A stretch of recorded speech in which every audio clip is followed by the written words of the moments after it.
नमस्कार दोस्तों, आप सभी का स्वागत है। यूजीसी नेट और जो हिंदी साहित्य है उसकी जो आंसर की है अभी तक जून 2026 के लिए जारी नहीं हुई है। तो ऐसे में उसकी एक्सपेक्टेड कट ऑफ को लेकर बहुत सारी संभावनाएं जताई जा रही है। तो उसी में मैं भी कुछ अपना कंट्रीब्यूशन जोड़ना चाह रहा था। तो सबसे पहले साथियों, आपका स्वागत है Indian knowledge systems and Hindi by Tarun channel पर।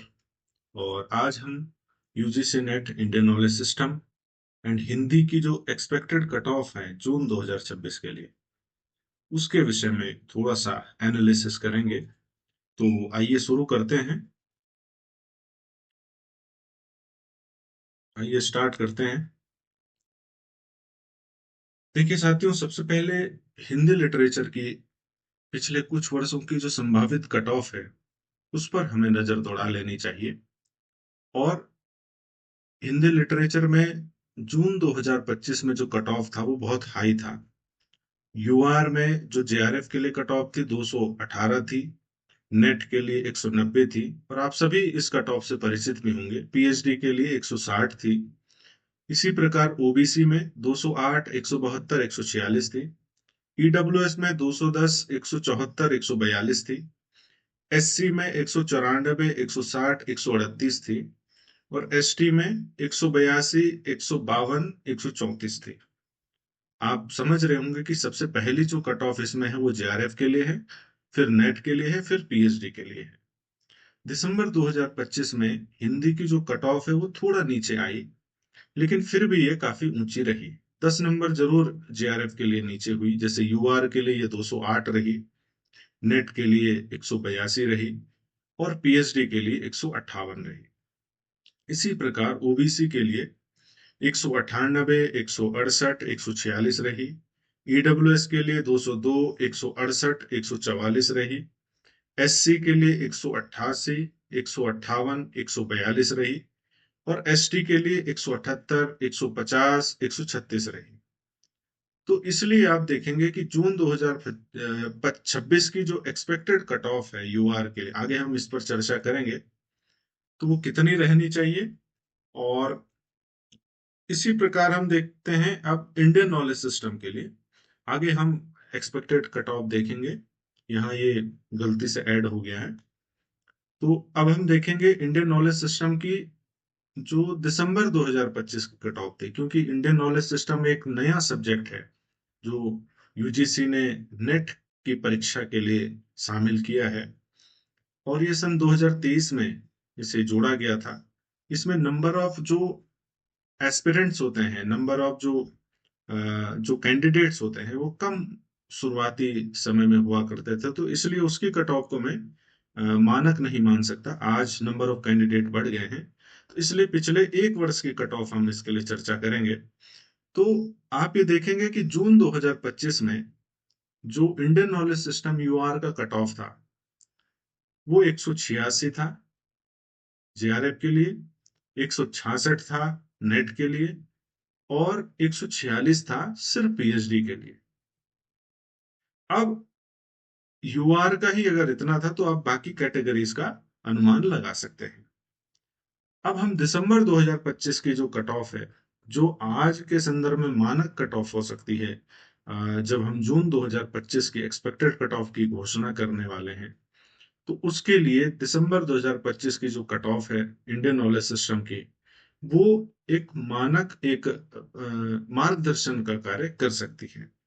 तो यूआर में जेआरएफ के लिए ये 204 थी। आप देख सकते हैं दिसंबर 2025 की जो इंडियन नॉलेज सिस्टम की कट ऑफ है यूआर में जेआरएफ के लिए, वो 204 है। नेट के लिए 182 है, और पीएचडी के लिए 164 है। इसी प्रकार ओबीसी में 182, 168, 154 है। ईडब्ल्यूएस में 192, 174, 148 है। और एससी में 176, 156, 138। और एसटी में 154, 154, 148। अब आप देखिए कि जून 2025 में ये कट ऑफ 186 था और दिसंबर 2025 में ये 204 हो गया। तो इससे अंदाजा आप लगा सकते हैं। अब हम सबसे पहले हिंदी साहित्य के जो संभावित कट ऑफ है जून 2025 के लिए, उसको हम जून 2026 के लिए, सॉरी, तो इसके लिए सबसे पहले आप देखेंगे जो यूआर कैटेगरी है उसमें हम तीन कैटेगरी में इसको देखेंगे। कैटेगरी तो पांच है, लेकिन जो परीक्षा करवाई जाती है उसमें भी तीन श्रेणियां होती हैं, आप जानते हैं। तो पीएचडी, नेट और जेआरएफ। तो सबसे पहले पीएचडी के लिए जानेंगे 158 से 164, नेट के लिए 184 से 190 और जेआरएफ के लिए 210 से 218 जाने की संभावना है। ओबीसी एनसीएल के लिए पीएचडी 144 से 150, नेट 168 से 174 और जेआरएफ की 200 से 208। इसी प्रकार ईडब्ल्यूएस के लिए 142 से 148, 168 से 176 नेट के लिए और जेआरएफ के लिए 204 से 212। एससी के लिए देखें साथियों, तो पीएचडी के लिए 138 से 144, नेट के लिए 158 से 164 और जेआरएफ के लिए 190 से 198। एसटी के लिए देखें तो 134 से 140, नेट के लिए 150 से 156 और जेआरएफ के लिए 178 से 186। तो इस प्रकार आप देखेंगे कि जो एक्सपेक्टेड कट ऑफ है वो 218 यानी 110 प्रश्न आपके यदि सही हैं, 109 से 110 प्रश्न यदि आपके सही हैं, 105 से, और अगर इसके हिसाब से देखें तो 105 से 109 प्रश्न, क्योंकि 300 नंबर का पेपर होता है, 150 प्रश्न होते हैं और एक प्रश्न 2 नंबर का है। तो 105 से 109 प्रश्न यदि आपके सही है तो आपके जेआरएफ होने की संभावना है। और नेट के लिए आपको लगभग, आप देख सकते हैं कितना है ये, 92 से लेकर के और 95 तक आपके प्रश्न सही होने चाहिए। और इसी प्रकार पीएचडी के लिए भी आप देख सकते हैं 78 प्रश्न से लेकर के 82 प्रश्न तक आपके सही होने चाहिए। तो अब कंपटीशन बहुत ज्यादा हो गया है, नंबर ऑफ कैंडिडेट्स भी बढ़ गए हैं और उनकी जो तैयारी का स्तर है वो बहुत बढ़ गया है। इसलिए अब आपको भी एक अच्छी रणनीति के साथ खूब मेहनत करने की आवश्यकता है, सिलेबस को अच्छे से समझने की आवश्यकता है, उसमें जो भी टॉपिक्स लगे हुए हैं उनको गंभीरता से पढ़ने की आवश्यकता है और पिछले वर्षों के जो प्रश्न पत्र हैं उनका निरंतर एनालिसिस करने की आवश्यकता है। तब जाकर इस कट ऑफ को आप पार भी कर सकते हैं और बहुत अभ्यास भी हमें करने की आवश्यकता होगी। एनटीए ने जो अभ्यास ऐप एक जारी किया है उसके माध्यम से भी आप देखेंगे तो उसके माध्यम से भी बहुत अच्छी तैयारी की जा सकती है। और कई लोगों को जब एग्जामिनेशन हॉल में कोई व्यक्ति जाता है तो वहां पर कंप्यूटर किस तरह से यूज करना है, किस तरह से उसमें स्क्रॉल करना है, उसमें बहुत सारा समय चला जाता है। तो इसके लिए घर पर मॉक टेस्ट देना बहुत आवश्यक है कंप्यूटर पर बैठकर, जिसके द्वारा आपकी प्रैक्टिस अच्छे से हो पाएगी। अब हम आगे बढ़ते हैं। इंडियन नॉलेज सिस्टम की जो एक्सपेक्टेड कट ऑफ है जून 2026 के लिए, उसको अब हम देखने वाले हैं। तो साथियों, आपने देखा होगा जो हमने अभी बताया था आपको, कितनी कट ऑफ दिसंबर 2025 में थी, कितनी जून 2025 में थी। एक बहुत बड़ा उछाल वहीं आ गया था क्योंकि नंबर ऑफ कैंडिडेट्स बढ़े थे, सीरियस कैंडिडेट्स बढ़े थे और उसमें कुछ ऐसे उसमें सीटें कम होती हैं, क्योंकि आप जानते हैं कि इसके नियमों के हिसाब से नंबर ऑफ जो अपीयर्ड कैंडिडेट्स होते हैं उसके बस 6% ही लोग निकल पाते हैं और उस 6% में भी जो टॉप 1% होता है वही जेआरएफ बन पाता है। तो अब आप देखें साथियों, इंडियन नॉलेज सिस्टम की जो एक्सपेक्टेड कट ऑफ है जून 2026 की, उसमें आप देखेंगे पीएचडी ओनली यूआर कैटेगरी में 158 से 166 जाने की संभावना है, नेट की 176 से 184 जाने की संभावना है, जबकि जेआरएफ की 198 से 206 जाने की संभावना है।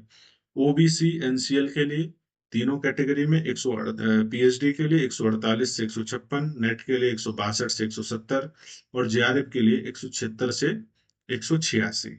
ईडब्ल्यूएस के लिए देखें तो 144 से 152 पीएचडी ओनली, 166 से 176 नेट, 186 से 196 जेआरएफ। एससी के लिए देखें तो 132 से 142 पीएचडी ओनली, नेट के लिए देखें तो 148 से 158 और जेआरएफ का देखें तो 166 से 178। इसी प्रकार जो एसटी है उसके लिए देखें तो पीएचडी ओनली 140 से 150, नेट 148 से 156, जेआरएफ 150 से 160। तो आप यहां भी देख सकते हैं कि जो कट ऑफ है वो लगभग अब 99 क्वेश्चन से लेकर के और 103 प्रश्नों तक जा पहुंची है। अगर आपके 99 से 103 प्रश्न सही हैं तो संभावना है आपकी कि आपका जेआरएफ हो जाएगा इंडियन नॉलेज सिस्टम में।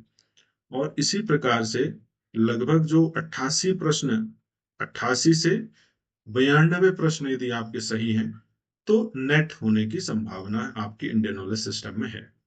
इसी प्रकार 78 से 84 प्रश्न लगभग यदि आपके सही हो रहे हैं तो आपके पीएचडी में होने की संभावना है। तो यहाँ भी कंपटीशन बहुत बढ़ गया है और आपको यहाँ भी उसी प्रकार से तैयारी करने की, गंभीरता से पूरे सिलेबस को पढ़ने की आवश्यकता है। और पूरे सिलेबस को पढ़ने के साथ साथ पूरी रणनीति के साथ आगे बढ़ने की आवश्यकता है। पिछले वर्षों के हिंदी साहित्य में तो पिछले वर्षों के बहुत सारे प्रश्न पत्र उपलब्ध हैं, लेकिन आप ये देखेंगे कि जो इंडियन नॉलेज सिस्टम है, क्योंकि वो एक नया सब्जेक्ट है, इसलिए इसमें पिछले वर्षों के जो प्रश्न पत्र हैं वो हमारे पास बहुत ज्यादा उपलब्ध नहीं है। तो ऐसी स्थिति में हमें ये ध्यान रखना है कि इंडियन नॉलेज सिस्टम की जितने भी अभी तक पेपर हुए हैं उनको हमें बार बार देखने की आवश्यकता है और उसके आधार पर अपनी तैयारी को दिशा देने की आवश्यकता है। बाकी Indian knowledge systems and Hindi by Tarun channel आप लोगों की इसमें सहायता करेगा। पिछले हम पूरा सिलेबस कवर करेंगे, सिलेबस के एक एक टॉपिक को पढ़ेंगे और उसके बाद उससे जुड़े हुए जो प्रश्न हैं उनको सॉल्व करेंगे, मॉक टेस्ट सॉल्व करेंगे। और मुझे उम्मीद है कि आप में से ज्यादातर लोग फिर जो भी इन विषयों में यूजीसी नेट की परीक्षा देना चाहते हैं या अन्य क्षेत्रों में परीक्षा देना चाहते हैं वहां पर वो सफल हो सकते हैं। तो आज के लिए इतना ही साथियों, अगले क्लास में मिलेंगे। बहुत बहुत धन्यवाद। जय हिंद।